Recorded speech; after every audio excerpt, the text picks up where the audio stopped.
Armin सबसे ज्यादा अजीब चीज करता है वो ये है कि वो इंटरनेट पर एक विज्ञापन देता है जिसमें वो लिखता है कि मुझे एक ऐसा लड़का चाहिए जो 18 से 25 साल का हो, उसकी कद काठी फिट हो, मोटा ना हो और एक मॉडल जैसी लुक हो। वो नीचे एक और बात लिखता है जिसे देखकर आप चौंक जाएंगे।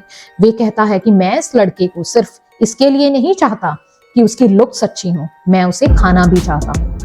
आर्मिन म्यूइस का जन्म वेस्ट जर्मनी में 1908 में हुआ था। आर्मिन म्यूइस अपनी माँ का तीसरा बच्चा था, लेकिन अपने पिता का पहला बच्चा था, क्योंकि उसकी माँ की दूसरी शादी थी लेकिन उसके पिता की पहली शादी थी। तो उसके पिता का पहला बेटा आर्मिन म्यूइस था, लेकिन उसकी माँ के पहले से 2 बेटे थे और आर्मिन तीसरा था। जब आर्मिन अभी छोटा था उस समय उसका परिवार रॉथेनबर्ग के पास रहता था, जो जर्मनी का एक बहुत प्रसिद्ध एरिया है। पास में एक बहुत छोटा गांव था जिसका नाम था वेस्टरफील्ड। वहां एक घर था जिसे उसकी फैमिली खरीदती है। ये एक बहुत ही बड़ा घर था। इसकी छत पर एक बहुत बड़ा कमरा था और ये सारी फैमिली उसी एक बड़े कमरे में रहती थी। लेकिन आर्मिन के लिए एक समस्या थी। ये एक बहुत छोटा गांव था, वहां केवल 25 घर थे। आर्मिन के 2 बड़े भाई थे। कुछ सालों बाद जब वे जवान हो जाते हैं, वे घर छोड़कर बर्लिन चले जाते हैं। बर्लिन और म्यूनिख जर्मनी के 2 सबसे बड़े शहर थे और उसके भाई वहां रोजगार की तलाश में जाते हैं। आर्मिन, उसके पिता और उसकी माँ पीछे रह जाते हैं। आर्मिन अभी भी छोटा था, गांव बहुत ही छोटा था और वहां उसके साथ खेलने के लिए कोई हम उम्र बच्चे नहीं थे। केवल एक ही बच्चा था जो उसका हम उम्र था। दोनों पास के जंगलों में खेलने जाते थे और अपना समय बिताते थे। आर्मिन के दोस्त का नाम था मैनफ्रेड स्टक। मैनफ्रेड ने बहुत सी इंटरव्यूज दी और हमें आर्मिन के बचपन के बारे में बताया है। सितंबर 1970, आर्मिन उस समय 9 साल का था। एक दिन मैनफ्रेड स्टक और आर्मिन म्यूइस अपने घर के सामने खेल रहे थे। मैनफ्रेड बताते हैं कि उन्हें एक तेज आवाज सुनाई दी, जैसे किसी ने गुस्से में दरवाजा बंद किया हो। जब उन्होंने आवाज सुनी तो दोनों ने एक दूसरे की ओर देखा। आर्मिन के पिता गुस्से में अपना सामान लेकर बिना आर्मिन को बताए वहां से चल दिए। आर्मिन उनका इकलौता बेटा था। आर्मिन अपने पिता से बहुत प्यार करता था। बिना बताए या बुलाए आर्मिन के पिता चले जाते हैं। आर्मिन रोते हुए कार के पीछे भागता है अपने पिता को बुलाते हुए, लेकिन वे वापस नहीं आते। ये आर्मिन के जीवन में एक बहुत महत्वपूर्ण मोड़ लाता है। अब तक उसके जीवन में एक व्यक्ति था जो उससे बहुत प्यार करता था, अब वे चला गया। अब उस इतने बड़े घर में केवल 2 लोग बचे हैं, एक आर्मिन और दूसरी उसकी माँ। उसकी माँ को शायद कुछ मानसिक समस्या थी, शायद इसी कारण उसके पिता उन्हें छोड़कर चले गए।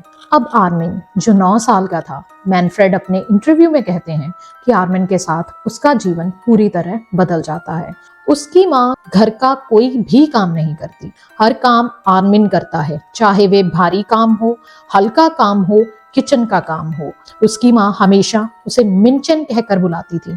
जर्मन लैंग्वेज में मिंचन का मतलब होता है जब किसी लड़के को लड़की के नाम से बुलाया जाता है, तो ये एक बहुत ही अपमानजनक नाम होता है। मैनफ्रेड पूरे दिन आर्मिन के साथ नहीं खेल सकता।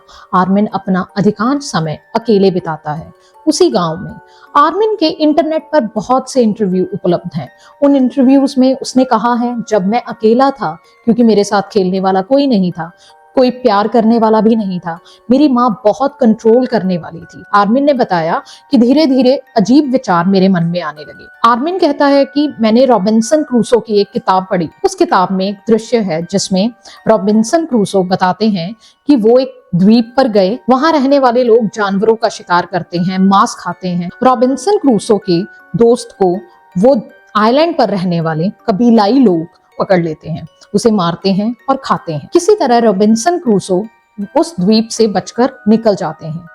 आर्मिन कहता है कि वह दृश्य एक आदमी को पकड़ना और मारना और खाना आर्मिन के दिमाग में छप गया। इस दृश्य ने उसके दिमाग पर बहुत ही गहरा प्रभाव डाला। अब जनवरी 1981 आता है। आर्मिन बड़ा हो गया है, वो 19 साल का एक यंग लड़का है। वे सेना में भर्ती होता है।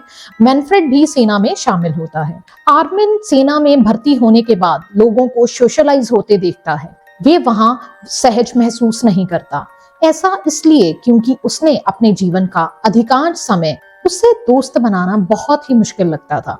जब बाकी युवा सेना में शामिल होते हैं तो वे एक दूसरे का मजाक उड़ाते हैं, दोस्ती करते हैं, लेकिन आर्मिन ऐसा नहीं करता। दूसरी बात यह कि वहाँ लड़के लड़कियों के बारे में बहुत बात करते हैं, लेकिन आर्मिन को इन चीजों में कोई आकर्षण महसूस नहीं होता। एक दिन आर्मिन मैनफ्रेड से पूछता है, क्या तुम्हें लगता है कि मैं गे हूँ? क्या तुम्हें लगता है कि मैं लड़कों की तरफ आकर्षित हूँ? मुझे लड़कियों के लिए कुछ भी महसूस नहीं होता। मैनफ्रेड कहता है, मुझे नहीं पता, केवल तुम ही जान सकते हो। मुझे इसके बारे में कोई जानकारी नहीं है, तुम्हें खुद ही सोचना होगा। उसके बाद आर्मिन एक इंटरव्यू में बताता है कि मेरे लिए बहुत ज्यादा वायलेंस, मांस काटना और क्रूरता फिजिकल एक्साइटमेंट पैदा करती है। मैं इन फीलिंग्स को एक दूसरे से अलग नहीं कर सकता। जब भी ये चीजें मेरे मन में आती है, वासना, यौन इच्छाएं और हिंसक विचार। वे कहता है कि जब वे छोटा था तो उनके गांव में एक कसाई की दुकान थी। वे कहता है कि कई बार वो देखता था कि कसाई मांस को बहुत ही सावधानी से काट रहा है। वे कहता है कि मुझे नहीं पता क्यों, लेकिन वासना मेरे साथ वहीं से आई। कई दार्शनिक, सिगमंड फ्रॉइड और नीत्शे, उन्होंने इन चीजों के बारे में बहुत सी किताबें लिखी हैं। वे मानते हैं कि कई लोग हैं जिनके दिमाग में दोनों चीजें गहराई से जुड़ी हुई हैं। वे साथ साथ हैं, उनको वो लोग अलग नहीं कर पाते।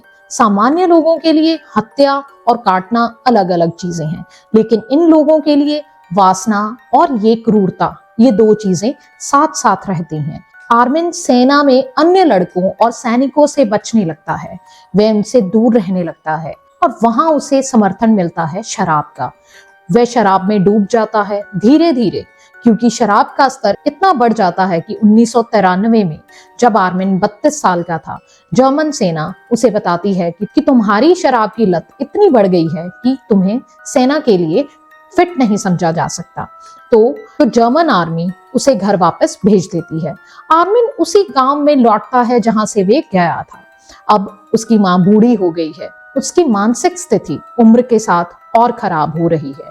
आर्मिन अपनी माँ की देखभाल करता है। सारा समय वो अपनी माँ के पास रहता है। अब उसे कमाना भी है। उसे एक कंपनी में नौकरी मिलती है जहां उसे कंप्यूटर रिपेयर करने का काम एक कंप्यूटर और इलेक्ट्रॉनिक्स मैकेनिक के रूप में मिलता है। अब आर्मिन का जीवन एक बहुत छोटे से गांव में है। आर्मिन के पास कोई नहीं है और दूसरी समस्या ये है कि उसे लड़कियों में कोई भी रुचि नहीं है। धीरे धीरे उसे पता चलता है कि उसका शारीरिक आकर्षण लड़कों की ओर है, लेकिन लड़कों में भी उसके वही क्रूरता वाले विचार हैं। आर्मिन अकेला है। वे सारा काम करता है और जब वे वापस आता है तो इंटरनेट पर बैठता है और सर्च करता है। वे अजीब अजीब फोटो बनाना शुरू करता है, जिसमें वे यंग लड़कों की तस्वीरें बनाता है जिन्होंने कपड़े नहीं डाले होते, और उनके दोनों विचार, वासना और अत्यधिक हिंसा, वे उसे एक अजीब तरीके से इकट्ठा करता है। वे दोनों भावनाओं को इकट्ठा करके इंटरनेट पर अपलोड करता है। इस हद तक उसका दिमाग काम करने लगता है। और 2 सितंबर 1999 को उस दिन उसकी माँ की हार्ट अटैक से मृत्यु हो जाती है। अब उसकी माँ की मृत्यु के बाद आर्मिन अकेला है। अब उसे नियंत्रित करने वाला कोई भी नहीं है। जब वो जॉब करके शाम को घर आता है तो सारा समय अपना इंटरनेट पर ही बिताता है। उसकी माँ की मृत्यु के बाद पूरा 1 साल बीत चुका है। साल आता है 2000। वे 38 साल का हो चुका है। उसे नहीं पता कि दोस्त कैसे बनाए जाते हैं, सामान्य संबंध कैसे बनाए जाते हैं, चाहे वो सरल दोस्ती ही क्यों ना हो। जैसे उसे ये नहीं पता कि मजाक कैसे किया जाता है या रोमांटिक रिलेशंस कैसे निभाए जाते हैं। लेकिन आर्मिन चाहता है कि लोग उसके साथ रहें, लेकिन जब कोई व्यक्ति उसके पास आता है तो उसे ये नहीं पता कि उस व्यक्ति का करना क्या है, उससे बात क्या करनी है, क्योंकि मानसिक रूप से वे ऐसा ही है। इसलिए वह हमेशा सोचता है कि अगर हम किसी को मार दें और फिर उसे खा लें तो ये व्यक्ति हमेशा हमारे शरीर का हिस्सा बन जाएगा और हमारे पास ही रहेगा। ये एक सामान्य व्यक्ति का विचार नहीं है, लेकिन कई लोग जिनके पास इस तरह की बीमारी है वे ऐसे ही सोचते हैं। अब आर्मिन म्यूइस भी ऐसा ही सोच रहा है। अब इंटरनेट पर बैठकर वे कैनिबलिज्म, मानव मांस खाने के बारे में बहुत रिसर्च करता है। बहुत सी कम्युनिटीज को ज्वाइन करता है जहां उसे लगता है कि उसके जैसे सोचने वाले लोग मिलेंगे। और अब आर्मिन सबसे ज्यादा अजीब चीज करता है, वो ये है कि वो इंटरनेट पर एक विज्ञापन देता है जिसमें वो लिखता है कि मुझे एक ऐसा लड़का चाहिए जो 18 से 25 साल का हो, उसकी कद काठी फिट हो, मोटा ना हो और एक मॉडल जैसी लुक हो। वो नीचे एक और बात लिखता है जिसे देखकर आप चौंक जाएंगे। वे कहता है कि मैं इस लड़के को सिर्फ इसके लिए नहीं चाहता कि उसकी लुक्स अच्छी हो, मैं उसे खाना भी चाहता हूँ। कोई भी लड़का जो ऐसा है और खुद को खिलाना चाहता है, कोई भी मेरे इस अनुरोध को स्वीकार कर सकता है।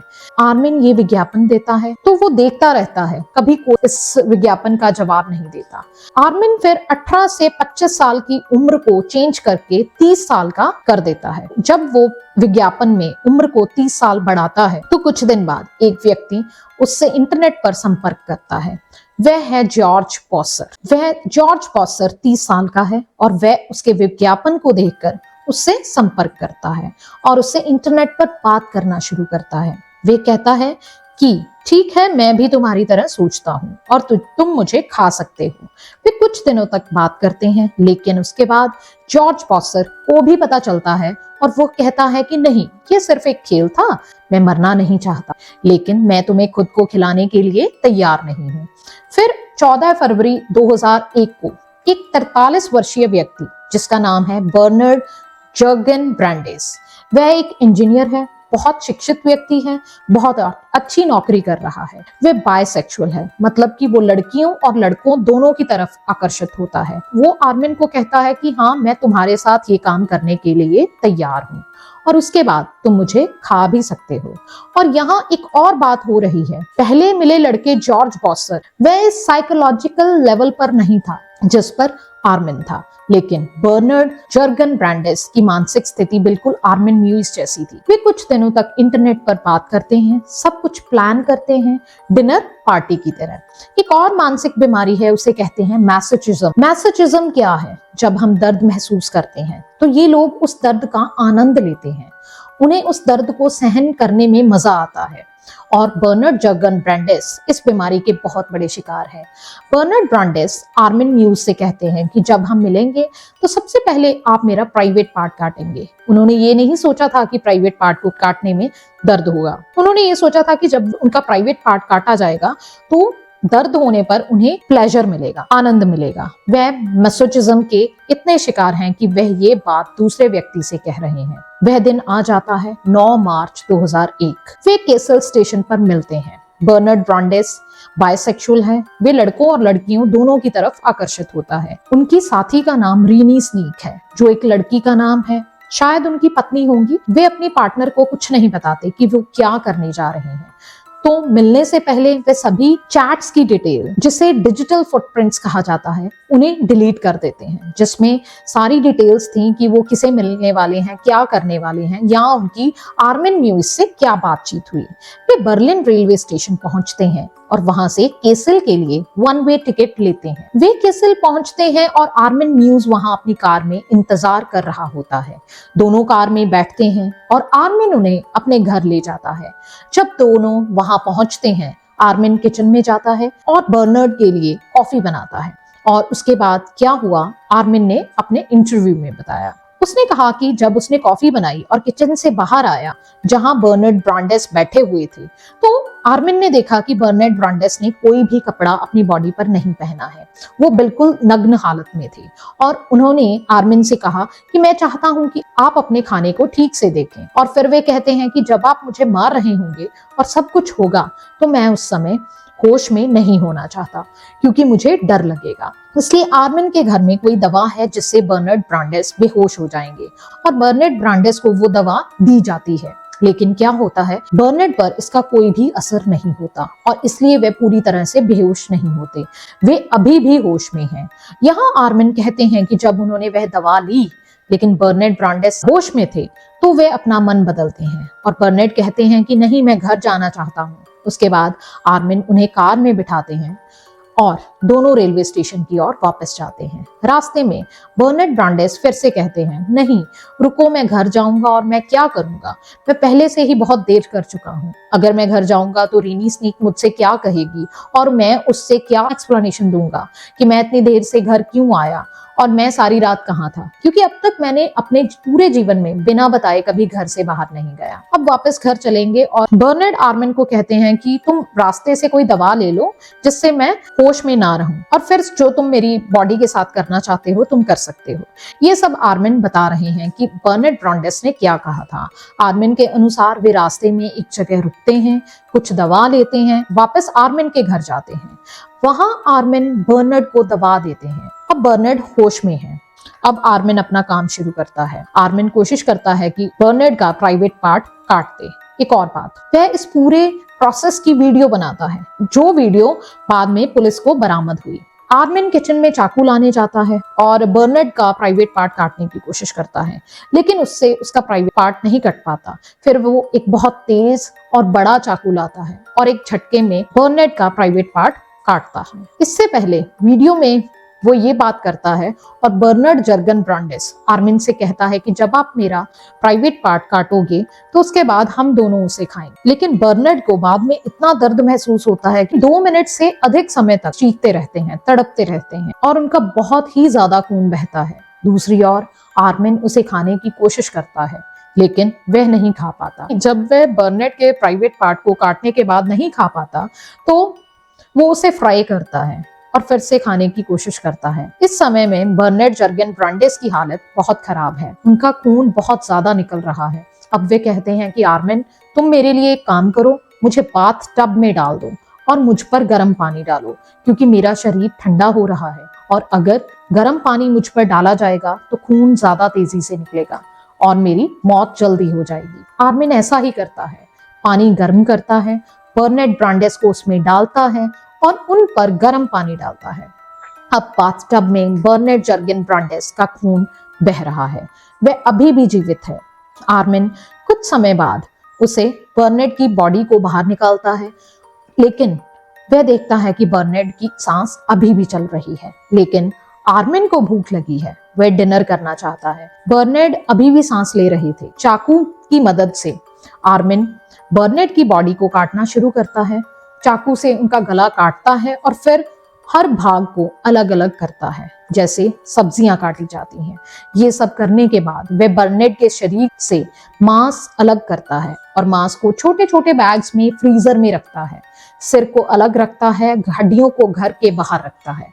अब आर्मिन म्यूज शायद कभी नहीं पकड़ा जाएगा, क्योंकि डिजिटल फुटप्रिंट्स जो बर्नार्ड ने नष्ट कर दिए थे, बर्नार्ड के परिवार को कभी पता नहीं चलेगा कि बर्नार्ड कहाँ गया। लेकिन अब एक और बात है, आर्मिन म्यूज ने वह काम किया जिसे उनके अनुसार दुनिया में कई लोग सिर्फ एक फैंटेसी मानते हैं। इंटरनेट पर आर्मिन ने कई लोगों से मुलाकात की जो ये काम करना चाहते थे, लेकिन कभी किया नहीं। अब आर्मिन सोचता है कि जो काम कई लोग करना चाहते थे वे उसने कर दिया। अब वह लीडर है, अब वह हीरो है। आर्मिन ये सारी डिटेल्स इंटरनेट पर बताता है। जैसे कई लोग सोशल मीडिया पर अपनी कारें, लग्जरी लाइफस्टाइल दिखाते हैं, आर्मिन यहाँ ये सब कर रहा है, अपनी पोस्ट में सब कुछ बता रहा है।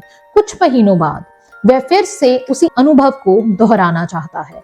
एक बार फिर से वह एड देता है। 8 जुलाई 2002 को रीनहोल्ड नाम का एक लड़का जो 23 साल का मेडिकल स्टूडेंट है, इंटरनेट पर ये एड देखता है। वे ये सब कुछ देखकर बहुत हैरान होता है कि इंटरनेट पर एक व्यक्ति इस तरह का अजीब एड दे रहा है और वो ये भी कह रहा है कि मैंने ये काम पहले भी किया हुआ है। रीनहोल्ड आर्मिन को ये मैसेज भेजता है कि वो इंटरेस्टेड है और आर्मिन का अगला भोजन बनने के लिए तैयार है। लेकिन वास्तव में रीनहोल्ड देखना चाहता था कि क्या ये सच है, इस व्यक्ति ने ये सब कुछ किया हुआ है। बातचीत में आर्मिन रीनहोल्ड को सारी की सारी कहानी बताता है। जब रीनहोल्ड पूरी कहानी जानते हैं तो वे पुलिस को सूचना देते हैं कि इंटरनेट पर एक ऐसा व्यक्ति है जो किसी और व्यक्ति को काटने का विज्ञापन दे रहा है और वो किसी को खाने का दावा भी कर रहा है। जब पुलिस को पूरी कहानी पता चलती है, ऐसी कहानी उन्होंने अपने पूरे करियर में नहीं सुनी होती। पुलिस सतर्क होती है और एक टीम आर्मिन के घर भेजती है। वे आर्मिन के घर जाते हैं, वहां आर्मिन को पाते हैं और वहां पर सारे के सारे सबूत मिलते हैं। फ्रीजर में अभी भी बर्नार्ड के शरीर के टुकड़े, हड्डियां और सबसे बड़ा सबूत वह वीडियो टेप मिलती है। जब वे वीडियो देखते हैं तो देखते हैं कि बर्नार्ड जर्गन ब्रांडेस एक मजबूत व्यक्ति था। पुलिस आर्मिन से पूछती है, आपने बर्नार्ड की बॉडी का कितना हिस्सा खा लिया है? आर्मिन बताता है कि उसने इसका 1/3 हिस्सा खा लिया है, यानी 3 किलो मानव का शरीर खा चुका है। लेकिन वह कहता है कि उसने किसी की हत्या नहीं की। हत्या की परिभाषा ये है कि उस व्यक्ति को मारा जाता है जो मरना नहीं चाहता, लेकिन आप उसे मार देते हैं। लेकिन यहाँ बर्नार्ड खुद मरना चाहता था, तो ये पूरी डील एक समझौता था। उन्होंने बर्नार्ड की इच्छा पूरी की। जब केस अदालत में जाता है तो आर्मिन बहुत खुश होता है। उसके रवैये से लगता है कि वह गर्व महसूस कर रहा है। पुलिस अदालत में ये वीडियो फुटेज दिखाती है। अब ये केस अजीब है, लेकिन एक और अजीब बात हुई। जर्मनी में उस समय कैनिबलिज्म यानी मानव मांस खाना कोई अपराध नहीं माना जाता था।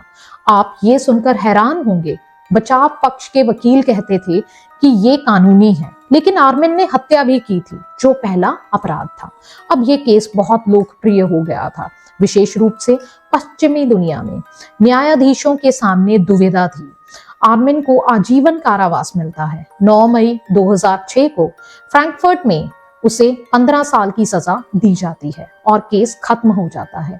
लेकिन आर्मिन अभी भी जेल में है और अपने काम के कारण पूरी दुनिया में प्रसिद्ध हो गया है। उसने YouTube पर बहुत सारे इंटरव्यूज भी दिए हैं। अब आप आर्मिन के जुर्म को मानसिक बीमारी का नाम दे सकते हो या कोई और नाम दे सकते हो, ये आप पर डिपेंड करता है। अगर आपको मेरा काम पसंद आया तो कृपया इस चैनल को सब्सक्राइब कीजिए, लाइक कीजिए, शेयर कीजिए और प्लीज कमेंट करना मत भूलिएगा। धन्यवाद।